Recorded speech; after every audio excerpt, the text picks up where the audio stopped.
Dann sagen sie, alles werde besser. Gell? Nein, nichts wird besser. Habe ich Kätzchen gekauft, Franken 75. Wie möchten Sie zahlen? Samsung Pay, Twint, Apple Pay, Fitbit Pay, Garmin Pay, Swatch Pay oder... Gerne Bar. Bar können wir nicht mehr. Nichts wird besser, aber auf den Mars fliegen können Sie. Jetzt weisst du, das habt ihr euren Job noch, oder ist der auch schon weg digitalisiert worden? Das heisst, die Arbeitswelt werde menschlicher. Durch die Roboter. Oder? Mal, wenn jetzt ein Buchhalter nichts mehr zu tun hat, weil der Roboter die ganze Bütze erledigt, kann sie dort derweil schon ein bisschen am Kollegen küderlen, der mit seiner Lampe hat und ihm zureden wie eine kranke Kuh.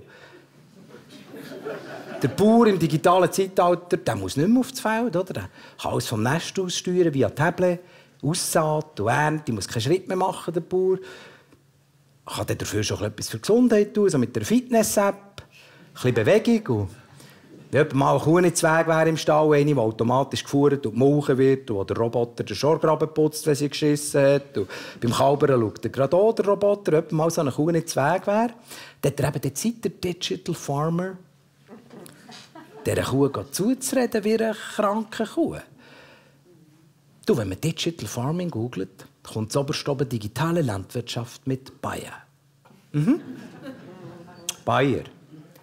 Die sagen dir, wenn du ein genmanipuliertes Angebot austun musst, wenn du mit welchem Gift düngen musst. Das ist vom Nest aus, via Tablet, musst du den Tank nicht mehr dreckig machen. Nein, die Welt wird menschlicher. Der Krieg wird ja schon lange nicht mehr vor Ort geführt, sondern digital. Der Daddy in Kalifornien geht arbeiten, wie andere Leute auch. Nur tut er im Büro am Computer mit einer Drohne am anderen Ende der Welt Leute töten, etwa im Jemen oder in Afghanistan. Seine Kinder wissen nicht genau, was der Daddy arbeitet. Einfach etwas mit Computer. To make the world a better place. Am Abend kommt er heim, der Daddy, sagt, I had a great day. Spielt mit den Kindern auf dem Räseli vor dem Vorstadthäuschen Räuber und Polly. Und ruft der Frau in die Küche, what's for dinner, honey? Was gibt's zur Nacht? Mal, die Welt wird menschlicher. In Japan hat doch so eine Firma einen Roboter entwickelt, so ein Roboterli. Ist in der Zeitung gestanden, eine Randnotiz, so ein Kindersex-Roboter. Sieht aus wie ein 5-jähriges, anatomisch korrekt, heisst es in der Anleitung. Und an dem können sich dann die Pädophilen vergehen, wenn und wie häufig sie Lust haben. Es ist wahr. Gut, es hat natürlich etwas, wenn sich so ein Kinderschänder an einer Maschine befriedigt, anatomisch korrekt. Eine Spur menschlicher ist das schon, es muss niemand leiden, aber